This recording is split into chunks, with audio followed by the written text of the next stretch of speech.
Meu nome é Lúcia, tenho 62 anos e falo aqui da cidade de Pelotas, no Rio Grande do Sul. Nunca imaginei que um dia teria coragem de contar tudo o que vivi. Durante muitos anos, escondi minha dor atrás de sorrisos educados e respostas curtas, como tá tudo bem e a gente vai levando. Mas por dentro, eu me desmanchava devagar, em silêncio. Meu corpo continuava ali, cuidando da casa, da família, da rotina. Mas minha alma, essa estava trancada num lugar escuro, com medo até de pensar em liberdade. Hoje, depois de tudo, venho aqui abrir meu coração, não só para contar uma história de dor, mas de superação. Porque sim, eu consegui sair. E se você estiver passando por algo parecido, quero que saiba que você também pode. Antes de começar meu relato, eu peço com carinho que você se inscreva no canal e deixe o seu curtir nesse vídeo. Isso ajuda demais para que essa história chegue a outras mulheres que, como eu, talvez estejam vivendo um sofrimento calado. Pode ser que, por causa do seu clique, alguém encontre a força que precisa para dar o primeiro passo. E se você tiver um tempinho, comenta aqui embaixo de qual cidade você está assistindo.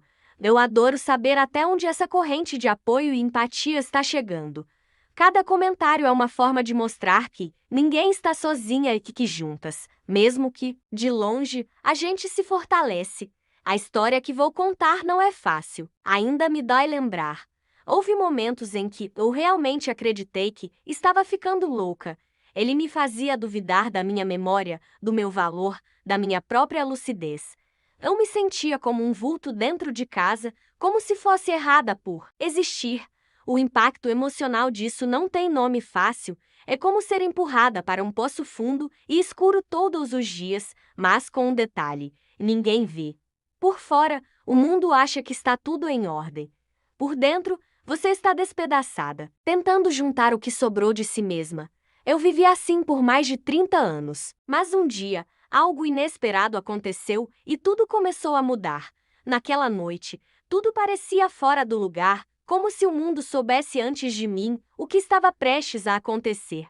O ar estava pesado, úmido, e as contrações começaram de maneira tímida, como se meu próprio corpo estivesse relutante em me alertar sobre o inevitável. Eu estava com 39 semanas de gestação, o primeiro filho depois de anos tentando, um menino tão esperado que até já tinha nome bordado em azul nas mantas que minha mãe fez à mão.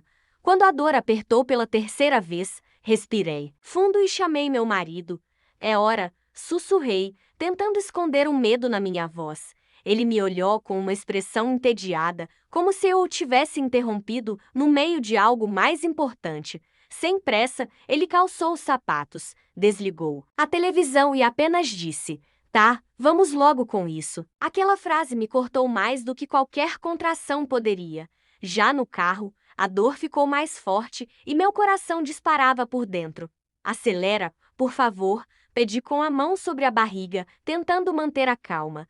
Ele respondeu seco: "Se tivesse planejado melhor, não estaria me enchendo o saco agora. Eu deveria ter notado ali. Deveria ter entendido que aquele não era medo, era abandono disfarçado de rotina." Chegamos ao hospital e tudo virou um borrão. Enfermeiras indo e vindo, perguntas rápidas, exames apressados. Me colocaram na maca e o médico entrou com o rosto sério, tenso demais para o que eu achava que era um parto normal. Quando olhou para mim, já não era um rosto humano, era um anúncio de tragédia. "Sinto muito. Não tem batimentos cardíacos." O bebê, ele não precisou terminar. Meu mundo desabou ali mesmo, entre o soro pingando, os lençóis brancos e a luz fria do teto. Não lembro de gritar. Acho que meu corpo se recusou a soltar qualquer som. Só senti um peso, uma vertigem que não vinha da anestesia, mas da certeza de que tudo o que imaginei, sonhei, planejei, tinha sumido num segundo. Olhei em volta, procurei meu marido. Ele estava sentado no canto da sala, com o celular na mão. Quando nossos olhos se encontraram, ele apenas balançou a cabeça e disse: "Você vai ter que ser forte. Fazer drama agora não vai trazer ele de volta." Eu não sabia que alguém podia ser tão frio. E foi naquele instante, entre o meu choro preso na garganta e a indiferença dele, que uma ferida começou a se abrir. Uma ferida que levaria anos para ser nomeada: abuso. A equipe médica foi respeitosa, mas rápida demais. Era como se eu fosse apenas mais um leito a ser liberado. Quando voltei para o quarto, senti uma solidão que nem sei descrever. Era uma ausência, física e emocional. Eu olhava para o lado e ele continuava lá, mas parecia tão ausente quanto o filho que eu nunca teria nos braços. Não chora agora, Lúcia. As pessoas estão olhando, ele sussurrou entre os dentes quando comecei a soluçar baixinho. Aquilo me cortou. Eu não podia nem chorar o meu filho em paz.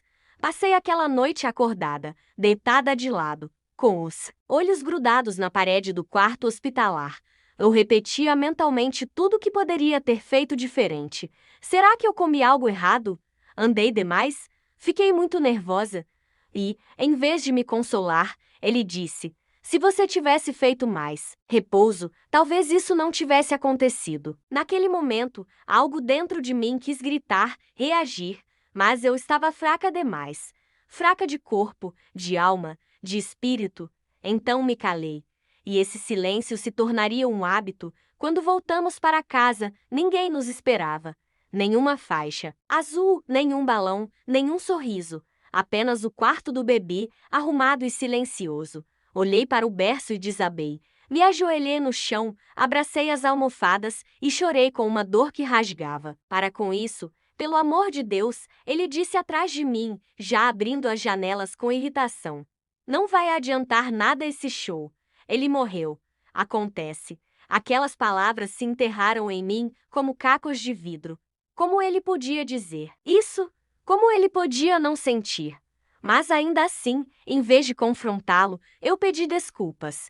Disse que precisava de um tempo, que eu estava tentando ser forte. E ele respondeu: então tente mais. Foi naquele dia que algo começou a mudar em mim, não como força, mas como anestesia. Eu deixei de sentir o que sentia, porque me ensinaram que minha dor era inconveniente. Na semana seguinte, comecei a ter pesadelos. Acordava suada, ouvindo o choro de um bebê que não existia. Sentia meus seios doendo, como se meu corpo ainda esperasse amamentar. Mas não havia cola. Não havia filho, não havia consolo. Apenas o eco do silêncio. E ele se irritava com isso. Você precisa de remédio, disse uma noite, sem nem olhar para mim. Tá ficando louca, Lúcia? Isso já passou. E eu, frágil, machucada, me perguntei se ele estava certo. Será que eu estava mesmo exagerando? Será que ele estava apenas tentando me ajudar? Foi a primeira vez que duvidei de mim. E essa dúvida cresceria com o tempo, como uma erva daninha que sufoca tudo ao redor. Não houve missa de sétimo dia. Ele disse que era desnecessário, que ninguém além da gente conhecia o bebê, então não fazia sentido. Eu obedeci. Me calei. Comecei a fingir que estava melhor. Arrumei a casa, fiz o jantar, recebi visitas. Com um sorriso murcho, ela está reagindo bem, diziam. Mas ninguém viu o que se passava entre as paredes do nosso quarto. Ninguém ouvia as frases cortantes, os olhares de desprezo, a indiferença absoluta. Uma noite, tentando conversar com ele, perguntei se ele também sentia saudade. Ele respondeu com um risinho no canto da boca. Saudade de quê? De algo que nem chegou a viver? E ali, meu coração perdeu mais um pedaço. Se eu pudesse voltar no tempo, eu teria saído naquela noite do hospital. Teria ligado para minha mãe, para qualquer pessoa. Mas eu fiquei. Porque ele era meu marido. Porque eu achava que era culpa minha.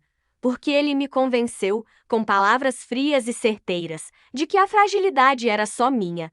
E foi assim, numa noite que deveria ter sido de nascimento, que começou a morte silenciosa de quem eu era.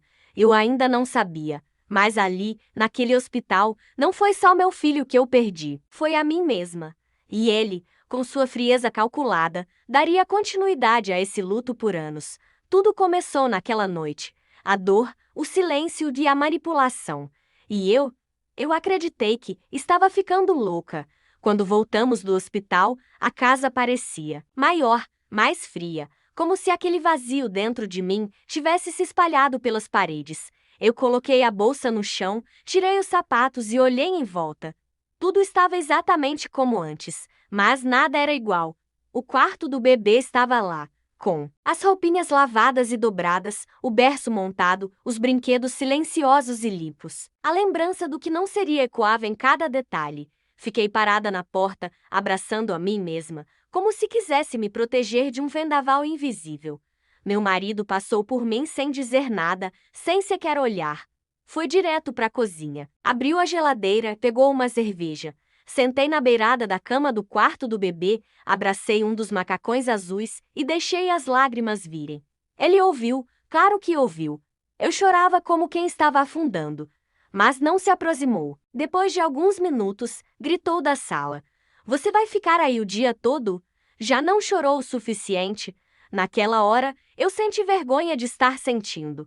Como se meu luto fosse um incômodo, um exagero, um espetáculo inconveniente. Engoli o choro, levantei devagar, ajeitei o macacão dobrado, como se ele ainda fosse vestir alguém. Saí do quarto e o encontrei no sofá, pés sobre a mesa de centro, controlando a TV. Tentei falar alguma coisa, talvez pedir um abraço, uma palavra de conforto, mas ele apenas bufou. Quer que eu diga o quê? Que vai ficar tudo bem? Por quê? Não vai. O que morreu, morreu. Agora vamos seguir em frente. Eu devia ter gritado, jogado a televisão no chão, feito ele sentir a dor que estava me queimando por dentro. Mas ao invés disso, só balancei a cabeça. Respondi um tá bom baixo, quase sem voz, e fui preparar o jantar como se tudo aquilo fosse normal. Era isso que ele queria, uma mulher que calasse, que fingisse. E eu, ainda machucada, achei que talvez ele tivesse razão. Nos dias seguintes, eu continuei chorando escondido, no banheiro, no quintal, até dentro do armário, onde guardávamos os cobertores de inverno. Eu me escondia como uma criança assustada. Ele fingia que não via, mas via, e usava isso contra mim. Uma manhã, ele me encontrou deitada no sofá, com os olhos inchados e disse: "Você precisa reagir, Lúcia. Essa sua cara tá me deixando para baixo, como se eu fosse uma doença. Como se minha dor fosse contagiosa." E ele começou a evitar me tocar, a não me beijar mais, a passar direto por mim nos corredores da casa, como se eu fosse invisível. Um dia, tentei conversar, falei que estava com medo de entrar em depressão. Ele respondeu com desdém: "Você sempre foi fraca. Agora pelo menos tem uma desculpa." Aquelas palavras ficaram reverberando na minha cabeça. Fraca. Ele sempre repetia isso. Que eu era sensível demais, dramática, instável. Comecei a acreditar, quando a dor apertava demais. Eu me culpava por estar sentindo tanto. Outras mulheres passavam por isso e seguiam. Por que eu não conseguia? Será que havia algo errado comigo? Com minha cabeça? Uma tarde, sozinha, fui até a farmácia e comprei um daqueles remédios naturais para dormir melhor. Tomava 2 por noite, escondida. Só queria dormir, escapar, e ele nunca notou. Ou talvez notasse e apenas achasse conveniente, porque enquanto eu dormia, ele tinha paz. Paz de não ter que lidar com a minha dor, as poucas vezes em que a família ligava, ou colocava o melhor sorriso que conseguia e dizia que estava tudo bem. O tempo cura, eu repetia como uma atriz de novela. E ele, ao fundo, fingia também. Quando desligava, me olhava com desprezo. "Você gosta mesmo de parecer a coitada, né?" Era como se ele me acusasse de interpretar uma dor que era real demais para ser fingida. E comecei a duvidar da minha própria tristeza. Será que eu estava mesmo me aproveitando da situação? Será que eu estava me afundando por escolha? Ele dizia: "Você precisa ser mais forte. Isso que você está sentindo não é normal." Aquilo me feriu de novo. Porque se não era normal, então o problema era eu. Certa noite, acordei com falta de ar. Tive uma crise de ansiedade, sem nem saber o que era uma. O coração disparado, as mãos formigando, o peito apertado como se tivesse um peso em cima. Fui até o quarto e o chamei, desesperada. Ele levantou irritado, me olhou com impaciência e disse: "De novo isso, Lúcia? Você precisa de um psiquiatra." Não era preocupação, era impaciência. E ele foi dormir no sofá. Eu fiquei sentada na cama até amanhecer, com medo de morrer e vergonha de estar viva. No dia seguinte, marquei uma consulta por conta própria. O médico foi gentil, me ouviu, me examinou.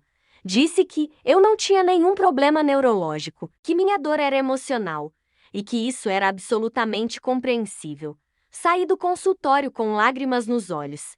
Pela primeira vez em muito tempo, alguém me disse que eu não estava louca, mas quando contei a ele, esperando algum apoio, a resposta veio seca e cruel. Claro que o médico vai te passar a mão na cabeça. É o trabalho dele. Agora você vai viver de desculpinha. Aquilo me quebrou de novo. E decidi não contar mais nada. Me fechei de vez. Passei a responder com monossílabos, a andar devagar pela casa, a comer pouco. Ele gostava. Eu sei que gostava. Porque quanto mais apagada eu ficava, menos ele precisava fingir ser humano. Comecei a escrever num caderno. Pequenos desabafos, lembranças do que sentia no hospital, do dia do parto, das frases dele. Escrevia com raiva e dor, mas também como forma de manter a sanidade. Era a única coisa que me fazia sentir que ainda estava ali, viva, mesmo que ferida. Uma noite, deixei o caderno na mesa da cozinha sem querer. Quando acordei, ele estava sentado com ele nas mãos. Me olhou com aquele sorriso torto e disse: "Então agora tá escrevendo novela? Quer atenção, é isso?" E sem aviso, rasgou folha por folha diante de mim. Rasgou meus sentimentos, rasgou meu único refúgio. Não tive força para impedir. Só fiquei ali parada, sentindo cada folha rasgada, como se fosse um pedaço meu sendo destruído. Foi ali que aprendi, pela primeira vez, que o pior tipo de violência não é a que deixa marcas no corpo, é a que destrói sua alma em silêncio, todos os dias, um pedacinho de cada vez. E o mais cruel é que ninguém vê, porque por fora eu ainda era a esposa, ainda era a mulher que superou a perda. Mas por dentro eu estava desaparecendo. Ele não precisava me bater, ele me apagava com palavras. E eu deixava, porque, no fundo, eu achava que merecia. Porque ele me convenceu disso, e porque o mundo lá fora parecia distante demais para ouvir meu grito. Começou de forma tão sutil que eu nem percebi. No início, achei que era o cansaço, a tristeza, o luto ainda colado na pele como poeira fina. Uma coisa pequena aqui, outra ali, mas com o tempo, os esquecimentos começaram a parecer mais frequentes e a culpa sempre recaía sobre mim. As chaves da casa sumiam. Eu jurava que tinha deixado no aparador da sala, onde sempre deixava. Ele encontrava na gaveta da cozinha e dizia com aquele tom carregado de desprezo: "Você não sabe nem mais onde enfia suas coisas. Lúcia, tá perdendo a cabeça." Depois era o controle da TV, os óculos de leitura, o telefone sem fio. Tudo desaparecia por horas, às vezes dias, e quando surgia, era ele quem trazia, balançando o objeto diante dos meus olhos com um meio sorriso sarcástico e dizendo: "Olha só quem deixou isso no armário do banheiro. Você tá ficando doida mesmo que eu, que ainda lutava para não duvidar de mim." Comecei a me calar. Comecei a duvidar em silêncio, sem perceber que era exatamente isso que ele queria. Um dia, escondi o presente de aniversário da nossa filha. Uma pequena caixinha com brincos de prata que comprei com um pouco que sobrou do meu trabalho como costureira. Escondi com cuidado, dentro da minha gaveta de meias, atrás de uma pilha de blusas velhas, porque queria fazer uma surpresa. No dia seguinte, fui pegar para embrulhar, e ele não estava mais lá. Virei o quarto do avesso. Virei a casa. Nada. Fui perguntar, meio desconfiada, e ele me olhou como se estivesse me vendo pela primeira vez. "Presente? Que presente? Você não comprou nada. Lúcia, acho que você sonhou com isso." Eu quis insistir, quis argumentar, mas a certeza dele, o tom seco e confiante, me fez duvidar da minha própria lembrança. Será que eu tinha imaginado? Será que guardei em outro lugar? Mas então, 2 dias depois, encontrei a caixinha no maleiro do guarda-roupa dele, entre roupas que eu nunca mexia. Levei até ele, furiosa, e perguntei por que estava ali. Ele apenas riu, sem nem me olhar, e respondeu: "Viu? Tava lá o tempo todo. Você que não sabe mais o que faz. Tá passando da hora de cuidar dessa cabeça." Foi nesse momento que algo em mim se partiu de vez. Aquela certeza íntima de que ou sabia quem eu era, do que eu fazia, começou a se desfazer como papel molhado. Comecei a andar pela casa anotando tudo. Peguei um caderno e anotava horários, objetos, até o que eu comia no café da manhã. Fazia listas de tarefas, anotava onde guardava cada coisa. Cheguei a colar bilhetes nos móveis com recados para mim mesma. As chaves estão aqui. O presente está aqui. Você não está esquecendo. Era como tentar segurar a areia que escorria pelos dedos. Eu precisava de provas, de registros, porque dentro de mim começava a crescer um medo surdo de estar realmente enlouquecendo. Um dia, ele encontrou esse caderno. Leu, folheou e me olhou com aquele mesmo olhar de escárnio. Você agora tá escrevendo diário de maluca? Vai se internar? Lúcia, você tá precisando. Ele rasgou o caderno na minha frente. Cada folha, uma facada. E eu, impotente, só assisti. Era como se tudo que eu fazia para me agarrar à realidade fosse usado contra mim. A manipulação dele era tão fina, tão bem articulada, que ninguém de fora percebia. Ele era cordial com os vizinhos, fazia piadas no mercadinho, ajudava a carregar as sacolas da minha mãe quando ela nos visitava. Comigo era outro homem. Um que me fazia sentir pequena, burra, ridícula. Começou a repetir frases como um mantra. Você não lembra mesmo? Eu já te falei isso. Você me pediu isso. Ontem e agora nega. Você tá me fazendo repetir tudo, sua cabeça tá piorando. E o mais cruel, não adianta contar isso pra ninguém, ninguém vai acreditar em você. Ele dizia essas coisas com um tom tão calmo, tão controlado, que soava como verdade. E eu comecei a acreditar. Uma tarde, me olhei no espelho e quase não reconheci o rosto que vi. Olheiras profundas, pele pálida, cabelo desarrumado. Um olhar opaco, sem vida. Peguei uma fotografia antiga, de 5 anos antes, e comparei. Era a mesma mulher, mas parecia outra. A da foto sorria. Tinha luz nos olhos. Eu, naquele espelho, era uma sombra dela. Pensei em ligar para minha irmã, contar tudo. Peguei o telefone, disquei metade do número e parei. E se ele estiver certo? E se eu estiver mesmo perdendo a cabeça? E se ela rir de mim? Desliguei. Me sentei no chão da cozinha e chorei por horas. A humilhação não parava. Um dia, esqueci o arroz no fogo, distraída com um áudio que recebia da minha filha. Ele chegou em casa, sentiu o cheiro e gritou da porta. Queimada de novo. Lúcia, você tá querendo botar fogo na casa agora. Pegou a panela, jogou na pia com força e completou. Nem comida você sabe mais fazer. Vai acabar precisando de babá para viver. Eu tremia. Não de medo, mas de vergonha. Comecei a esconder esses pequenos acidentes. Comia restos, evitava cozinhar quando ele estava por perto, limpava tudo com uma obsessão silenciosa, tentando não dar brechas para mais ataques.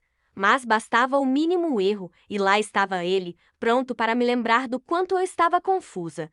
Quando finalmente criei coragem e procurei um médico para fazer exames neurológicos, ele debochou. Vai? Gastar dinheiro para ouvir que tá ficando velha? Isso aí é frescura. Mesmo assim fui. Fiz tomografia, ressonância, testes de memória. O médico me ouviu com paciência, me olhou com um olhar humano que eu já nem lembrava como era. No fim da consulta, ele disse: Lúcia, seus exames estão ótimos. Sua mente está lúcida, mas seu emocional está muito abalado. A senhora vive algum estresse contínuo? Eu hesitei, quase contei, mas o medo me travou. Só balancei a cabeça, agradeci e fui embora com uma receita de calmantes naturais e o encaminhamento para psicoterapia. Guardei os papéis na bolsa e escondi. Ele não podia saber. Naquela noite, deitada ao lado de um homem que não me reconhecia como gente, eu compreendi, pela primeira vez, que talvez eu não estivesse louca, talvez alguém estivesse me fazendo acreditar nisso. Talvez houvesse um nome para isso tudo, para esse veneno lento que me tomava. Mas ainda faltava coragem, faltava voz, faltava alguém me mostrar que eu não estava sozinha. E até que isso acontecesse, eu continuaria presa naquele mundo distorcido, onde a verdade era moldada pelas palavras dele e a minha mente era o campo de batalha, onde eu perdia um pouco de mim a cada dia. Aos poucos, ele foi me isolando do mundo, sem precisar me trancar. Era como se tivesse desenhado um mapa invisível ao redor de mim, com limites que eu não podia mais cruzar. Começou com pequenas frases lançadas ao acaso, sempre com aquela voz controlada, falsa preocupação disfarçada de cuidado. Você anda tão distraída. Será que devia mesmo sair sozinha? Ou sua cabeça não tá boa? Lúcia, e se você se perde por aí? Eu dava risada no começo, achando que era só um jeito dele lidar com meu estado emocional, mas logo percebi que essas palavras começaram a virar regras. Ele deixava claro que não gostava mais que ou fosse ao mercado sozinha, nem à igreja, nem visitar minha irmã. As pessoas vão perceber que você não tá bem, melhor evitar se expor, ele dizia com aquele tom frio, como quem dá um conselho sensato. E eu, já confusa e insegura, aceitei. Achei que talvez ele só estivesse tentando me proteger. Só, muito tempo depois entendi que ele estava me apagando dos lugares, das pessoas e, aos poucos, da minha própria vida. Aos domingos, eu costumava ir à missa com a dona Lídia, minha vizinha de anos. Era uma tradição nossa desde que eu cheguei naquele bairro. Um dia, depois de meses afastada, ela tocou a campainha e perguntou se eu queria ir. Eu hesitei, olhei para dentro da casa e respondi, quase envergonhada, que não estava me sentindo bem. Ela segurou minha mão e disse com carinho: "Você precisa sair, respirar, conversar. Isso te faz bem." Quando meu marido chegou do mercado e me viu sentada com ela na calçada, seus olhos endureceram. Assim que ela foi embora, ele entrou e falou num tom baixo, mas venenoso: "Fica se fazendo de vítima para a vizinha? Quer que a rua inteira pense que ou sou um monstro, é isso?" Eu tentei explicar que não era nada disso, que só estávamos conversando sobre a missa, mas ele não ouviu. Cuidado com o que você fala. Essas velhas adoram uma fofoca. Depois, se as pessoas te olharem torto, não vem dizer que foi eu quem te afastou. E eu entendi. Estar perto de outras pessoas era perigoso, porque elas poderiam ver aquilo que nem eu sabia explicar direito, mas que estava lá. Comecei a evitar contato. Não atendia mais o telefone quando tocava. Dizia às minhas irmãs que estava ocupada, que estava bem, que não precisava de visitas. Manda beijos. Mas não vem não, a casa tá em obra, eu dizia. Era mentira, claro, mas era mais fácil do que aguentar a cara fechada dele depois de qualquer visita. Quando alguém insistia em vir, ele passava a tarde inteiro calado, de braços cruzados, resmungando que não podia nem ter paz dentro de casa. Meus amigos antigos desapareceram aos poucos, com o tempo, como fotos antigas que vão desbotando. Alguns, acho que perceberam que eu estava me afastando. Outros talvez tenham achado que eu mudei, que fiquei amarga, estranha, fechada demais. Mas ninguém perguntou de verdade. Ninguém insistiu o suficiente. E eu, por vergonha, por medo, por culpa, não pedi ajuda. Na igreja, depois que voltei a aparecer, percebi que minha voz já não saía como antes.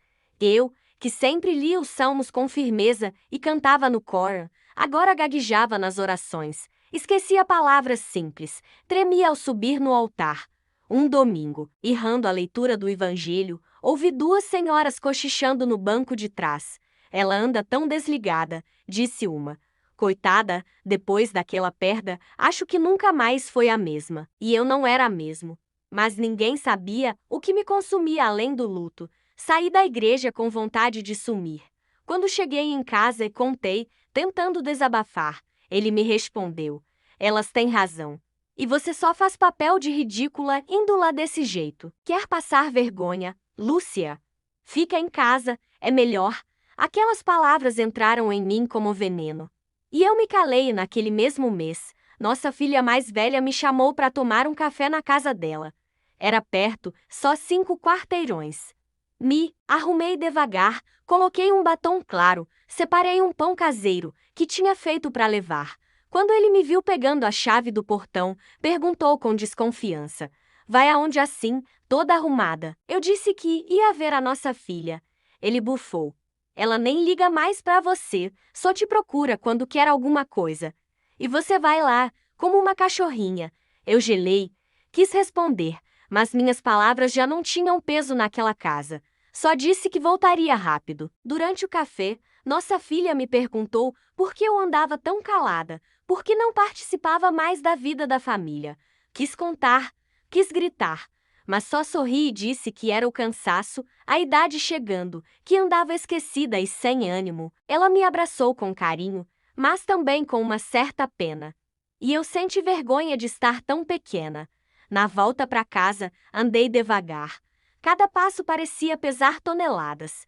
Quando entrei, ele estava sentado no sofá, me esperando. Ficou por lá chorando, contando seus dramas para ela, né?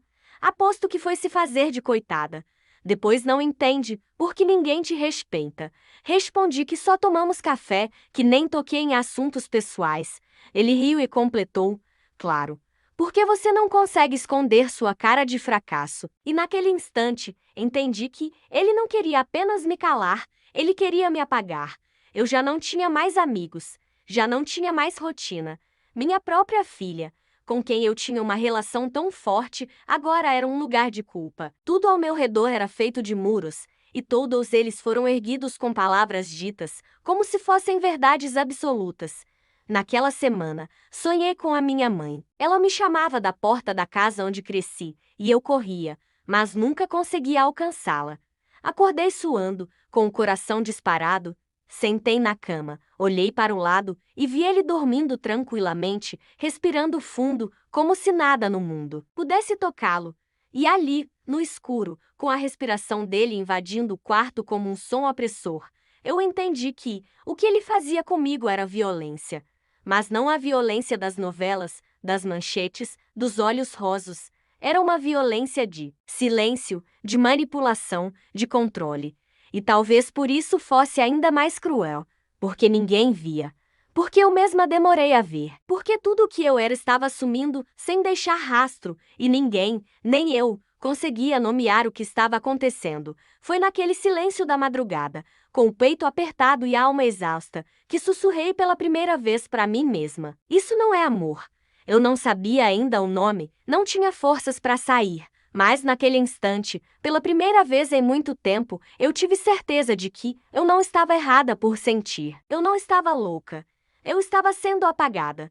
E aquilo precisava parar, mesmo que eu ainda não soubesse como. Aquela manhã começou como tantas outras, com o som do portão rangendo ao ser destrancado, a chaleira apitando na cozinha e o silêncio entre mim e ele preenchendo cada cômodo da casa. Eu fazia o café devagar, como se tivesse medo de fazer barulho. Ele estava sentado na sala, assistindo televisão, de meias e cueca, com a barriga para cima e a cara emburrada, como sempre ficava quando eu demorava mais de 10 minutos para levar o café com leite e os 2 pães com manteiga que ele exigia, todo dia. Eu andava pela casa como quem pisa em ovos, tentando evitar qualquer erro, qualquer pequeno deslize que pudesse virar uma tempestade. O tempo todo, parecia que eu estava prestes a ser corrigida, como uma criança que vive sendo chamada a atenção por existir do jeito errado. Meu neto, Lucas, estava lá naquela semana, filho da minha filha mais nova. Tinha 8 anos, era esperto, falante e amava brincar com o celular, especialmente com a câmera. Eu sempre achava graça de como ele fazia vídeos de tudo, do gato dormindo, da comida no prato, até da avó, descabelada lavando roupa no tanque. Naquele dia, enquanto eu lavava a louça, ele entrou na cozinha e disse: Vó, posso brincar com seu celular? Assenti, sem pensar muito. Dei o aparelho desbloqueado, como fazia sempre, e ele foi para a sala. Alguns minutos depois, ouvi a voz dele dizendo, gravando: Vai, fala alguma coisa, vô. Em seguida, ouvi a voz do meu marido, ríspida, impaciente. Sai daqui com essa porcaria. Tá surdo, moleque? Vai pra lá, caramba. Depois, silêncio. Continuei lavando os copos, sem saber que, naquela manhã aparentemente comum, a verdade estava sendo capturada sem querer. Foi só no fim do dia que tudo aconteceu. Estávamos todos sentados à mesa e Lucas pediu para ver um vídeo no celular. Peguei o aparelho e percebi que havia vários arquivos gravados naquele dia. Fui passando por eles, rindo baixinho das bobagens infantis, até que encontrei um vídeo de quase 2 minutos, gravado por acidente, com o celular aparentemente esquecido no sofá. Dei play sem pensar. A imagem tremia, mostrava apenas o teto da sala, mas o áudio estava limpo. E quando comecei a ouvir, minhas mãos gelaram. Era minha voz, baixa, trêmula, dizendo algo como: "Eu só queria que você me tratasse com um pouco mais de respeito." E a resposta dele veio em seguida, num tom feroz: "Respeito? Você nem sabe mais o que é isso. Vive arrastando esse corpo pra lá e pra cá como uma morta-viva. Me dá nojo olhar pra sua cara." No fundo, Lucas dizia algo inocente, provavelmente, tentando brincar, e ele gritava de volta: "Cala essa boca, moleque. Isso aqui é conversa de adulto." A gravação continuava com mais gritos, acusações, e ao fundo, meu choro contido, fiquei imóvel. Meus dedos tremiam, meu rosto começou a queimar de vergonha, raiva, tristeza. Abaixei o volume imediatamente. Lucas, sem entender, perguntou: "O que foi, vó?" Respondi que não era nada, que era só um vídeo ruim e mandei ele ir brincar lá fora. Subi pro quarto, fechei a porta e sentei na cama com o celular nas mãos. Ouvi de novo. 1, 2, 3 vezes. Cada frase dele parecia um tapa. E o pior, não era o conteúdo, não eram os insultos em si, mas o fato de ouvir aquilo de fora, com clareza, sem estar emocionalmente envolvida naquele momento. Pela primeira vez, eu me ouvi de verdade, e me assustei com o que ouvi. A minha voz parecia a de alguém implorando por migalhas, a de alguém que não tinha mais nenhum resquício de amor próprio, a de alguém destruída, e a voz dele era cruel, pesada, calculada. Aquilo não era só uma briga de casal. Aquilo era violência. Era abuso psicológico, claro, descarado, registrado sem querer por uma criança que só queria brincar de ser cinegrafista. No dia seguinte, chamei a minha filha mais velha para vir me visitar. Disse que precisava conversar, que era importante. Quando ela chegou, me abraçou com aquele carinho que só ela sabia dar. E eu senti vontade de chorar no seu ombro, como fazia quando ela era criança e vinha me mostrar o boletim da escola. Subimos pro quarto, fechei a porta e mostrei o vídeo. Fiquei de pé, enquanto ela assistia sentada na beira da cama. Ela não disse nada até o fim, só segurou o celular com força, como se quisesse esmagá-lo. Quando a gravação terminou, ela levantou devagar e me abraçou. Forte, chorando, me segurou pelos ombros e disse com os olhos marejados: "Mãe, isso é abuso. Isso é crime. Ele não pode mais fazer isso com você." Fiquei em silêncio. Não sabia o que dizer. Ela me segurou de novo. "Você não está louca. Nunca esteve. Ele é que fez você acreditar nisso."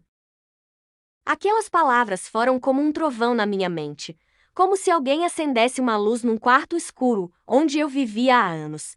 Porque ouvir o vídeo já tinha sido forte, mas ouvir da boca da minha filha que o que ele fazia era abuso, que eu não era a culpada, foi como recuperar algo que eu nem sabia que tinha perdido: a sanidade, a verdade, a realidade. Chorei. Chorei com uma dor que misturava alívio e revolta.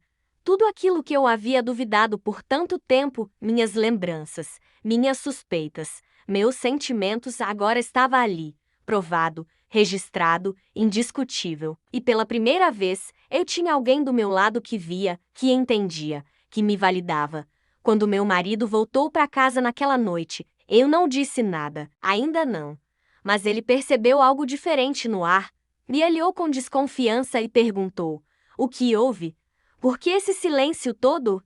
Eu apenas respondi: "Nada, só estou pensando." Ele não insistiu. Talvez por medo, talvez por desprezo. Eu ainda não tinha coragem de confrontá-lo. Mas algo já tinha mudado. Uma semente foi plantada naquele dia, e ela começou a crescer dentro de mim com uma força que eu achava que não tinha mais. Eu sabia que ainda ia demorar para conseguir sair, para me libertar completamente. Mas ali, naquele instante, eu já não era a mesma mulher que ele manipulava em silêncio. Agora eu tinha uma verdade nas mãos.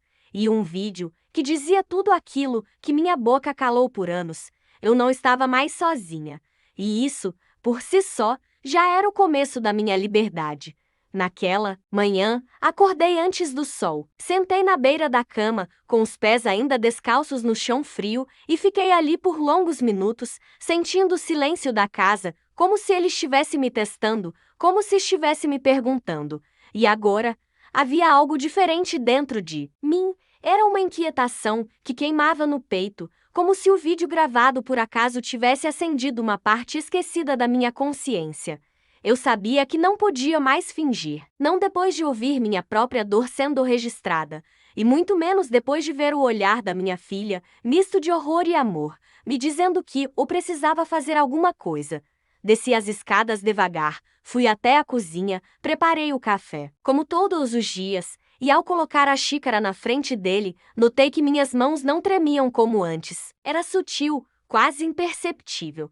Mas eu sentia que o medo estava começando a se dar espaço para algo novo. Uma raiva silenciosa, um senso de justiça que eu nem sabia mais que existia. Passei o dia inteiro com o vídeo preso na memória, como se as palavras dele ainda ecoassem nos meus ouvidos, não só por causa do conteúdo, mas pela maneira como ele falava comigo, como se eu fosse menos, como se minha existência fosse um erro. Naquele fim de tarde, minha filha me buscou com o carro e fomos juntas a uma pequena clínica onde uma psicóloga nos aguardava. Era um lugar simples, acolhedor, com cheiro de lavanda no ar e luz natural entrando pelas janelas. Eu me sentei no sofá com as mãos no colo, sem saber por onde começar. A psicóloga me olhou com calma, como quem não tem pressa, e disse: "Pode falar quando se sentir pronta. Aqui ninguém vai te interromper." Minha filha segurou minha mão. Eu respirei fundo e comecei. Não chorei de imediato. Falei de maneira contida, como quem ainda está testando a própria voz. Contei do luto, das palavras cruéis, das manipulações, das acusações de loucura. Contei do caderno rasgado, das chaves escondidas, do medo de sair de casa, do isolamento, do vídeo. Quando terminei, a psicóloga ficou em silêncio por alguns segundos. Depois disse, com firmeza e doçura: "Lúcia, o que você vive é um caso clássico de violência psicológica e emocional. Tem nome, tem lei. Você não está louca. Você foi silenciada e agora está começando a se ouvir de novo." Aquelas palavras me atingiram como uma onda. Senti os olhos encherem de lágrimas, mas não eram lágrimas de dor. Era um choro novo, uma emoção que misturava alívio, vergonha e um início de esperança. Ela continuou explicando, com paciência, sobre o ciclo do abuso, sobre como agressores usam manipulação e isolamento para manter controle. Eu ouvia tudo atentamente, com um nó na garganta, como se finalmente alguém estivesse desenhando o mapa da minha vida diante de mim e eu pudesse ver, com nitidez, o que antes era apenas neblina. Tudo fazia sentido. O esquecimento forçado, o medo constante, o sentimento de inutilidade, a dúvida sobre a minha própria percepção. Não era loucura, era abuso. E ouvir isso dito em voz alta, por uma profissional, com minha filha do meu lado, me fez sentir algo que eu não sentia há muito tempo. Validação na volta para casa, o silêncio no carro era denso. Minha filha dirigia com os olhos marejados. Eu olhava pela janela, observando a cidade passar como se estivesse vendo tudo pela primeira vez. Em determinado momento, ela disse: "Mãe, você precisa sair dali. A gente vai te ajudar. Você não precisa fazer tudo sozinha."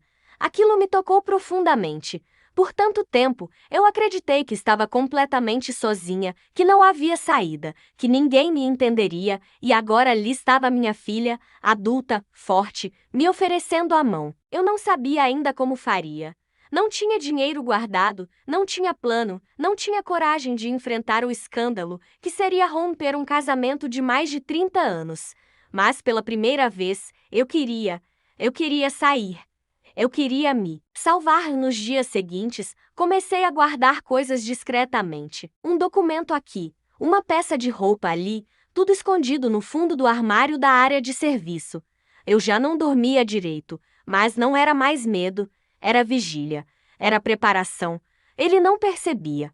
Continuava com sua rotina de grosserias e controle, mas agora havia um escudo invisível entre nós.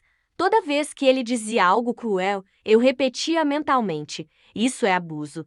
Isso não é culpa sua. Eu me lembrava da psicóloga, das explicações, da certeza com que ela afirmou que o que eu vivia não era normal. Em uma dessas noites, ele me acusou de ter perdido novamente a conta da farmácia. Você não lembra o que comprou? Ou foi tomar remédio escondido para fingir que tá louca de vez? Eu apenas o olhei por alguns segundos e disse com uma calma que o desconcertou: não, eu me lembro. Você que não quer que eu lembre. Ele riu alto, nervoso, e balançou a cabeça. Tá repetindo o que essa tua filha doida te disse? Agora virou feminista também. Mas eu não respondi. E ele não insistiu mais uma vez, recorri à psicóloga. Levei o vídeo. Mostrei para ela. E juntas, decidimos que o próximo passo era a denúncia. Não seria fácil, ela me alertou. Haveria medo, dúvidas, pressões. Mas eu precisava pensar em mim. Pela primeira vez, colocar minha vida em primeiro lugar. Ela me indicou uma advogada especializada, que me orientou com paciência sobre os procedimentos, sobre os direitos que eu tinha e sobre como entrar com um pedido de medida protetiva. Meu coração disparava só de pensar em enfrentá-lo. Mas uma força nova me guiava. Uma convicção que vinha de dentro e que se sustentava naquela verdade que eu agora tinha plena consciência. Eu não merecia viver daquele jeito. Decidi que a denúncia seria feita na semana seguinte. Minha filha se ofereceu para me acompanhar. No domingo anterior, sentei à mesa com ele no café da manhã. Olhei bem dentro dos olhos dele. Havia um silêncio tenso entre nós. Ele perguntou, com desconfiança: tá me olhando por quê? E eu respondi, pausadamente: porque essa vai ser a última vez que você vai me diminuir. Ele riu. Um riso curto, debochado, como quem subestima a mulher diante dele. Mas naquele instante, eu soube. Ele não sabia o que estava por vir. E eu já não era mais a mulher que ele manipulava. Eu tinha um nome para minha dor. Eu tinha provas. E, mais importante que tudo, eu tinha pessoas do meu lado. A verdade tinha vindo à tona. E com ela, uma mulher que por tanto tempo viveu apagada começava, enfim, a se enxergar de novo. O plano começou a ser desenhado em silêncio, com a delicadeza e o cuidado de quem esconde um segredo precioso dentro do próprio peito. Cada passo que eu dava, cada pequeno gesto do cotidiano, carregava por trás uma intenção calculada. Eu não podia errar. Tinha que ser discreta, quase invisível. Qualquer mudança abrupta poderia levantar suspeitas, e eu sabia como ele era observador quando queria. Comecei a separar meus documentos originais, certidão de casamento, CPF, RG, cartão do banco e escondi todos num envelope plástico transparente que coloquei dentro de uma fronha antiga, no fundo do armário da lavanderia, junto com panos velhos que ele nunca tocava. Minhas roupas mais importantes, as que eu usaria para sair de vez, dobrei e guardei em uma sacola pequena de mercado, que também ficou ali. No banheiro, reservei um frasco de shampoo quase vazio e, dentro dele, escondi uma pequena quantia de dinheiro, que minha filha me deu em espécie. Ela me dizia: mãe, não precisa muito agora, só o suficiente para sair. Depois a gente cuida do resto. E eu sabia que podia confiar nela, mas ainda assim, a ideia de depender de alguém me doía. Eu já tinha perdido tanto de mim, que até a autonomia me parecia um luxo distante. Durante aquele período de preparação, meus dias foram feitos de pausas contidas e noites insones. Eu mal dormia. Passava horas deitada de olhos abertos, olhando o teto, ouvindo a respiração dele do outro lado da cama, como se fosse uma sirene contínua, me lembrando do perigo. Em alguns momentos, quase desisti. O medo era real, físico. Eu pensava: e se ele descobre? E se ele me impede? E se ele faz pior? Mas, em seguida, lembrava do vídeo, da psicóloga, do abraço da minha filha, das palavras que me disseram: você tem direito à liberdade, você tem direito à paz. E então respirava fundo e continuava o plano. Era como caminhar por uma ponte estreita sobre um abismo. Qualquer passo em falso, e eu cairia. Mas eu estava decidida a atravessar. Na véspera da denúncia, enquanto ele dormia no sofá, com a televisão ligada em algum jornal que ele fingia assistir, peguei o celular emprestado da minha filha e liguei para o número 180. A voz do outro lado da linha foi gentil, firme, acolhedora. Falei devagar, em voz baixa, ainda que com o coração aos pulos. Contei sobre o vídeo, sobre os anos de manipulação, sobre o medo. A atendente me ouviu com atenção e, ao final, disse: "A senhora está certa em buscar ajuda. Isso é violência. Nós podemos orientá-la com os próximos passos. Você não está sozinha." Anotei tudo em um pedaço de papel que escondi dentro da capa da minha Bíblia, aquela mesma que eu quase não abria mais, mas que mantinha sobre o criado mudo como lembrança de quem eu já fui um dia. No dia seguinte, saí de casa como se fosse apenas resolver algo no centro. Disse a ele que ia ao banco, e ele nem me olhou. Apenas resmungou: "Se perder a senha de novo, não me liga." Coloquei a sacola escondida dentro da bolsa grande e fui até o carro da minha filha, que me esperava a 3 ruas de distância. Quando entrei, ela me abraçou forte, e eu desabei. "É agora, filha. Agora ou nunca." Fomos direto à delegacia da mulher. Eu nunca tinha entrado ali antes. As paredes eram pálidas, havia cartazes nas paredes com frases de incentivo e número de emergência. O cheiro era de limpeza misturado com papel velho. Esperamos por 1 hora até sermos atendidas. Durante esse tempo, olhei ao redor e vi outras mulheres esperando. Algumas acompanhadas, outras sozinhas, todas com o mesmo olhar cansado. Era como se estivéssemos num lugar onde a dor coletiva criava uma espécie de irmandade silenciosa.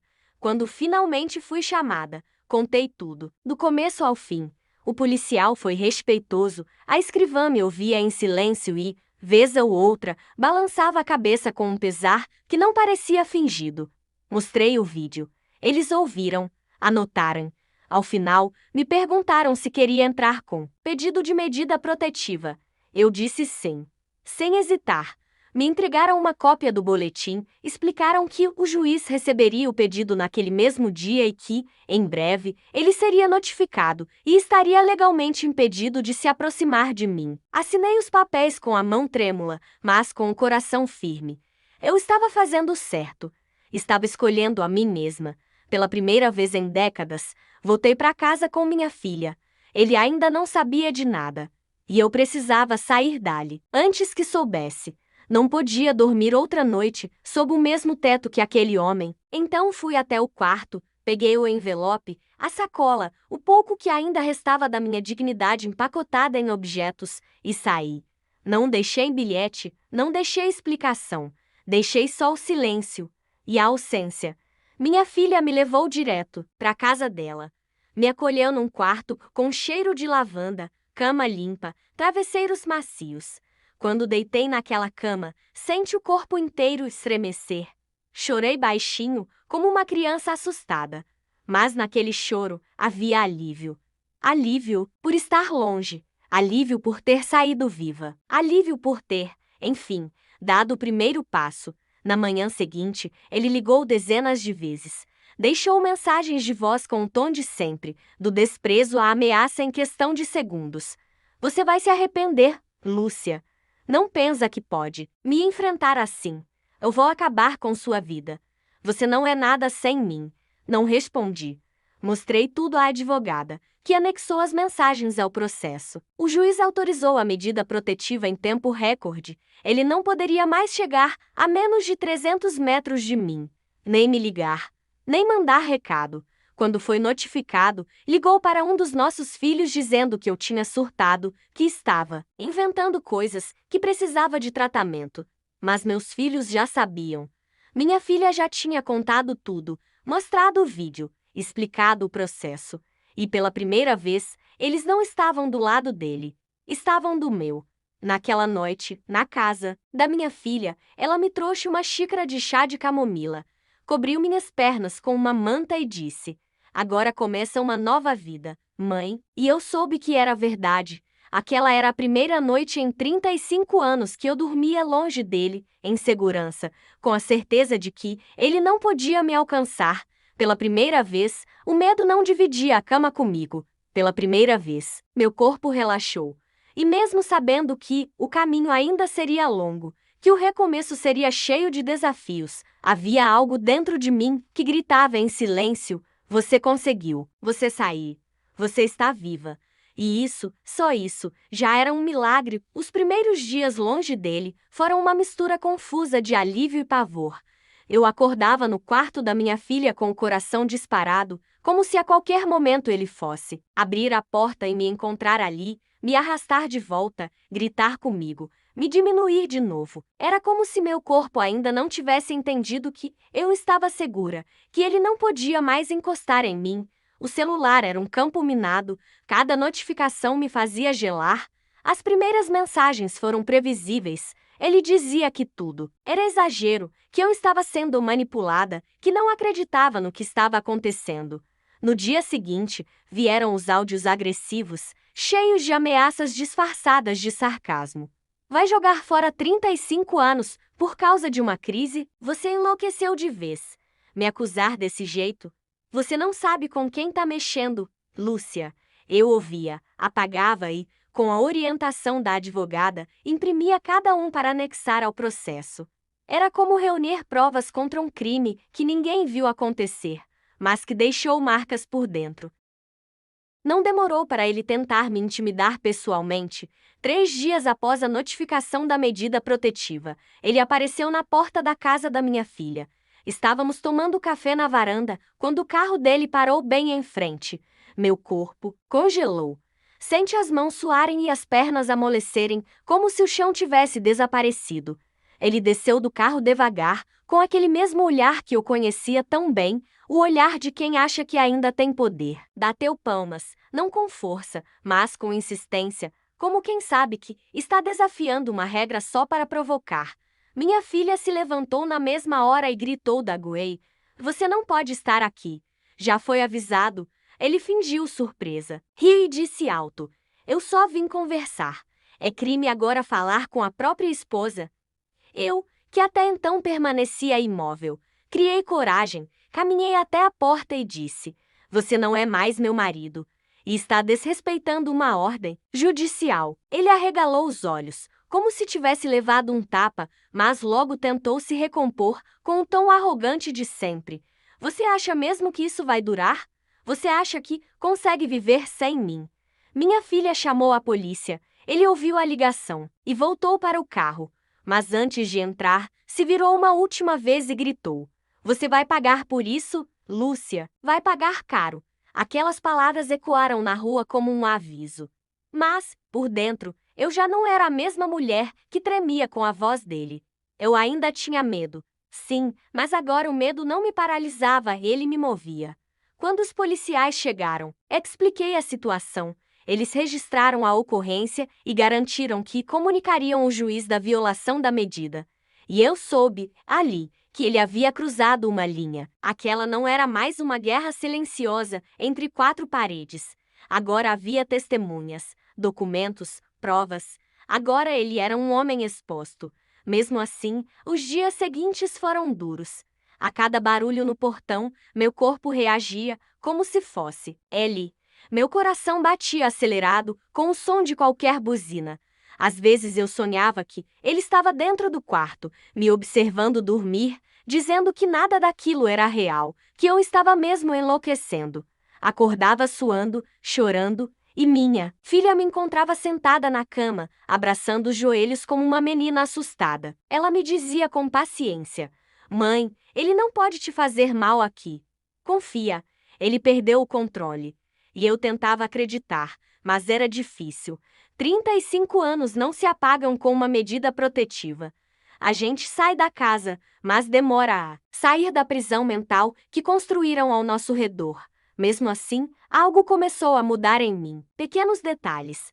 Comecei a comer melhor, com mais apetite. Voltei a escutar música enquanto arrumava o quarto.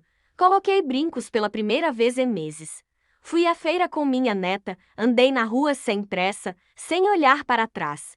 A sensação de caminhar livre, sem medo de passos pesados atrás de mim, era quase surreal. No começo, eu andava com os ombros encolhidos. como quem espera o pior. Mas aos poucos, fui erguendo a cabeça. Uma tarde, no mercado, encontrei uma antiga vizinha. Ela se aproximou, me abraçou e disse: "Fiquei sabendo, Lúcia, queria te dizer que admiro sua coragem. Muita gente vive calada por medo. Você fez o que muita mulher gostaria de fazer." Eu não soube o que responder. Apenas sorri e sente os olhos marejarem. Eu nunca me achei corajosa. Sempre me vi como fraca, submissa, pequena. Mas ouvir aquilo de alguém de fora me fez pensar que talvez houvesse mesmo força em mim. Uma força que eu nunca soube nomear. Na semana seguinte, fui chamada para depor no processo. Fui com a advogada e minha filha. Entrei na sala da promotoria com as mãos suadas, mas o olhar firme. Contei tudo de novo. Do vídeo, das humilhações, das manipulações, dos anos de silenciamento. O promotor ouvia em silêncio, fazendo anotações. Em certo momento, me perguntou: "E por que a senhora demorou tanto a denunciar?" Respirei fundo e disse: "Porque eu achava que era minha culpa, porque ele me fez acreditar que eu era louca. E porque ninguém me disse antes que aquilo era crime." Ele balançou a cabeça devagar, como quem compreende mais do que julga. Quando sai dali, sente como se tivesse tirado um fardo imenso das costas. E entendi que falar era, também, um tipo de libertação. Dias depois, soubemos que o juiz acatou a denúncia e que ele responderia por violência psicológica, além de ter a medida protetiva prorrogada.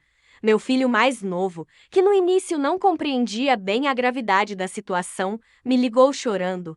Disse: "Mãe, me perdoa por não ter percebido antes. Eu cresci achando que aquilo era normal. E agora eu entendo que não era. Aquilo me destruiu e me curou ao mesmo tempo." Eu chorei muito naquela ligação.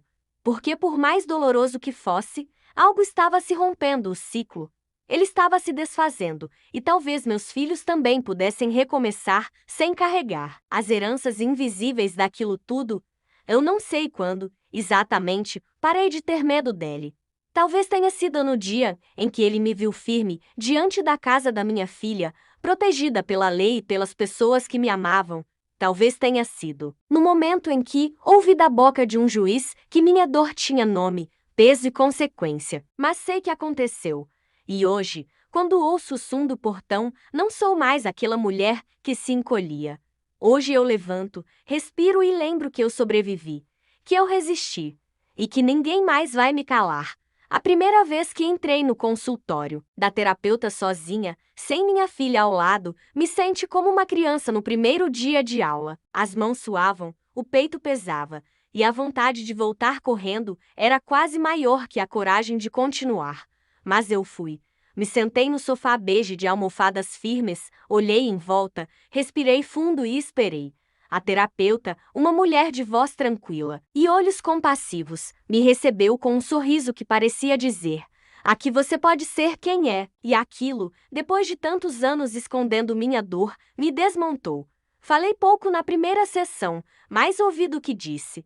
Mas já na segunda, as palavras vieram como um rio que transborda depois da represa romper.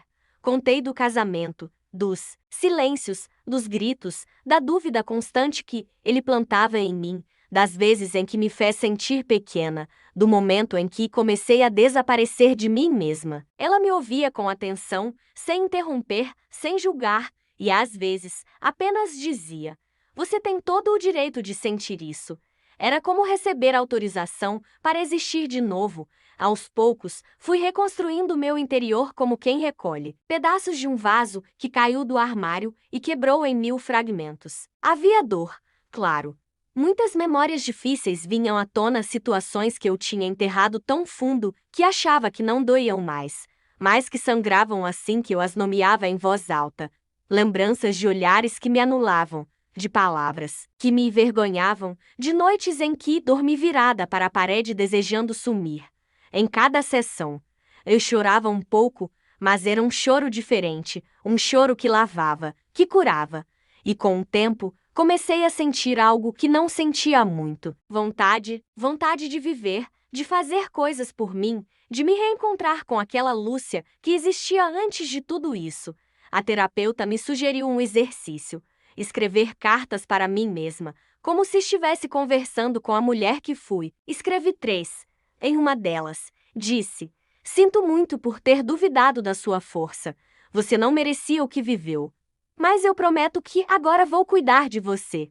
Guardei essa carta na minha bolsa e todas as vezes em que o medo me ameaçava, eu a reli e as voltei a pintar. Antes do casamento, eu costumava pintar quadros simples, flores, paisagens, rostos de mulheres. Era um hobby, uma paixão que me dava prazer, mas que ele dizia ser coisa de desocupada. Depois de anos sem encostar num pincel, minha filha me deu um estojo novo de tintas e uma tela em branco no meu aniversário. É hora de você se lembrar de quem é, mãe, ela disse, com lágrimas nos olhos. No começo, fiquei olhando para a tela como quem encara um espelho. Era branca, vazia, e parecia me desafiar. Mas numa manhã ensolarada, abri as janelas, coloquei uma música suave e comecei. As cores deslizaram devagar, como se minhas mãos estivessem reaprendendo a linguagem do afeto. Pintei flores num campo aberto, uma mulher de costas caminhando entre elas, cabelo solto ao vento. Ao terminar, me afastei e chorei, porque ali estava eu. Livre, pela primeira vez, eu me via como queria ser. Leve, viva, em movimento. Comecei também a participar de um grupo de apoio a mulheres sobreviventes de violência. A terapeuta sugeriu, e eu relutei no início. Tinha medo de me expor, de ouvir histórias que despertassem ainda mais dor. Mas aceitei o convite. Era num centro comunitário simples, com cadeiras de plástico em círculo e uma mesa com café e biscoitos. A primeira vez que entrei, senti que todas as mulheres ali me conheciam, mesmo sem nunca terem me visto. Os olhares eram diferentes, cheios de empatia, sem pena, só compreensão. Compartilhamos nossas histórias em voz alta.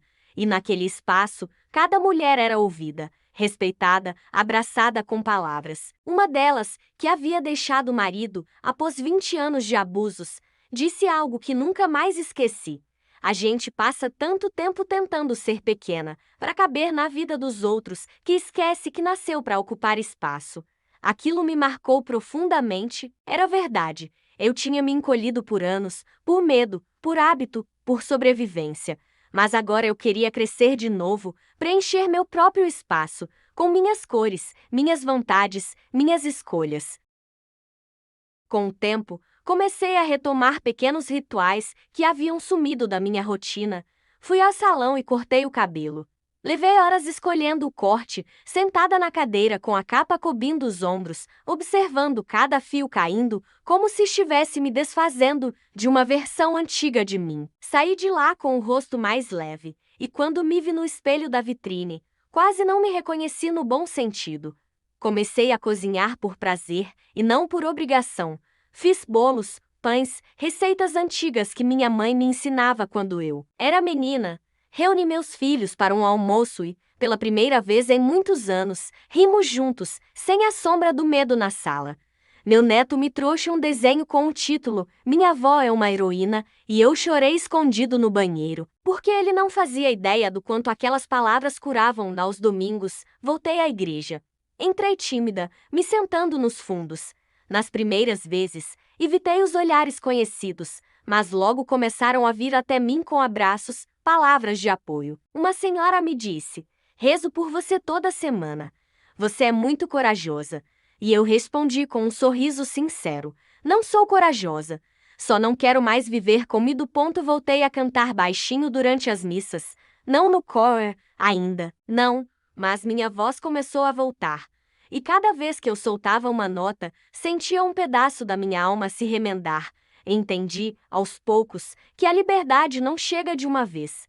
Ela vem em pedaços, em pequenos gestos, em decisões diárias, de se escolher, de se ouvir, de se respeitar. E cada uma dessas escolhas é um ato de resistência. Eu ainda carregava cicatrizes, algumas visíveis, outras não. Ainda tinha dias difíceis, ainda acordava assustada às vezes. Mas agora eu sabia o nome da minha dor e, mais do que isso, sabia o caminho de volta para mim. Descobri que não era tarde para recomeçar, que mesmo depois dos 60, a vida pode se abrir como uma flor teimosa que brota no meio do asfalto, e que eu, Lúcia, mulher, mãe, avó, artista esquecida e agora reencontrada, tinha o direito e a vontade de florescer de novo. Hoje, enquanto escrevo essas palavras, sentada na varanda da casa da minha filha, com uma xícara de chá nas mãos e o cheiro de lavanda vindo do jardim, percebo o quanto a vida é feita de camadas, camadas de dor, de silêncio, de resistência, de recomeço. Nunca pensei que chegaria aos 60 anos sentindo o que estou sentindo agora. Paz. E não, é aquela paz ilusória, moldada pelo medo de provocar alguém, aquela paz em que a gente anda na ponta dos pés, para não despertar o monstro adormecido. É uma paz que vem de dentro, que nasce da consciência de que eu sobrevivi, de que não sou mais refém daquilo que me fizeram acreditar sobre mim mesma. Há alguns meses, eu andava curvada pelo peso de palavras que me foram jogadas por décadas. Palavras que me chamavam de fraca, de inútil, de louca. Hoje, caminho ereta, de cabeça erguida. E se por acaso tremo, não é mais por medo, é por emoção. Outro dia, fui convidada para contar minha história num encontro do grupo de apoio. A coordenadora me disse: Lúcia, sua trajetória pode inspirar outras mulheres. Você consegue? Eu hesitei.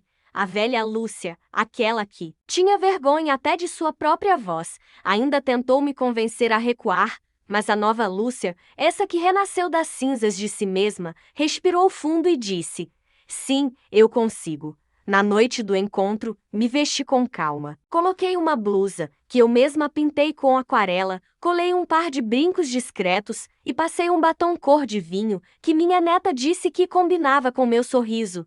Quando cheguei ao salão comunitário, já havia várias mulheres sentadas, em círculo, esperando. O microfone tremia um pouco na minha mão, confesso. Mas bastou eu dizer a primeira frase: meu nome é Lúcia, e eu fui silenciada por 35 anos, para sentir que não estava sozinha. Os olhos me olhavam com atenção, com respeito, com solidariedade. Contei minha história, do começo ao fim, sem omitir nada, sem florear. E quando terminei, uma mulher se levantou, veio até mim e disse: Obrigada. Eu achava que era só comigo. E naquele instante, entendi que falar é um ato político. Falar é resgatar o que tentaram nos tirar. A voz. Não foram poucas as vezes em que, durante minha jornada de reconstrução, pensei nas mulheres que ainda estão presas. Presas em casas bonitas com muros altos e almas em pedaços. Presas em casamentos que o mundo aplaude, mas que por dentro são cemitérios de autoestima. Presas em silêncios que matam um pouco por dia. Sempre que penso nelas, me lembro da mulher que eu fui, daquela que se culpava por tudo, que pedia desculpas até por existir, que chorava escondida no armário da lavanderia para não incomodar. E então eu escrevo. Escrevo cartas, textos, até poemas às vezes. Escrevo para elas, para mim, para todas nós.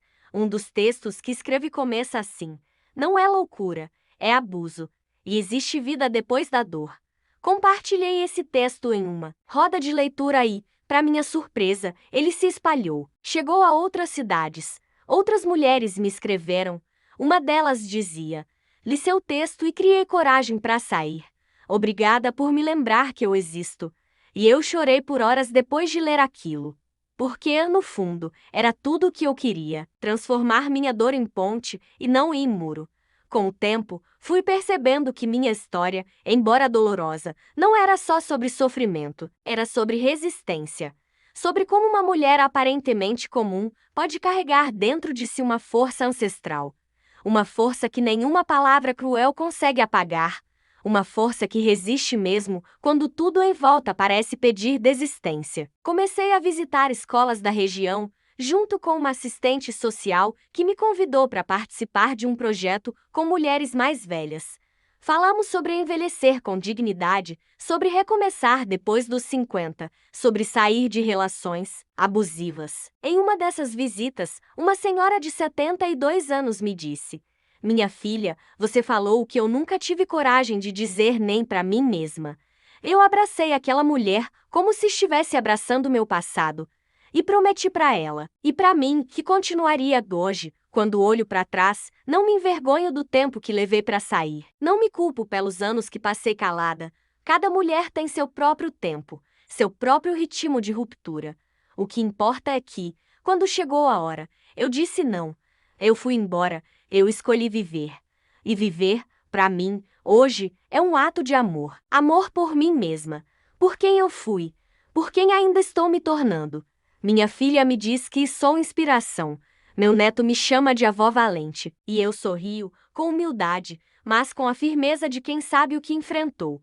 E se alguém me pergunta se ainda sinto medo, eu respondo com sinceridade: sim, às vezes, porque o medo não some de uma vez. Mas agora, ele não manda mais em mim. Aos 62 anos, eu recomecei e descobri que o tempo não é inimigo, é testemunha. Ele viu meu silêncio e agora assiste meu grito. E que grito bonito ele é, um grito sem raiva, sem ódio, um grito que diz: eu estou viva. Eu me pertenço. E se você, mulher, está me ouvindo agora e sente que sua voz sumiu, que sua luz apagou, eu quero te dizer: ela ainda está aí. Você ainda está aí. E nunca é tarde demais para se escutar. Nunca é tarde demais para sair. Nunca é tarde demais para viver a vida que você merece. Porque ninguém nasceu para viver com medo, ninguém nasceu para viver em silêncio. E toda mulher merece ser livre, assim como eu sou agora. Livre, inteira e dona da minha história.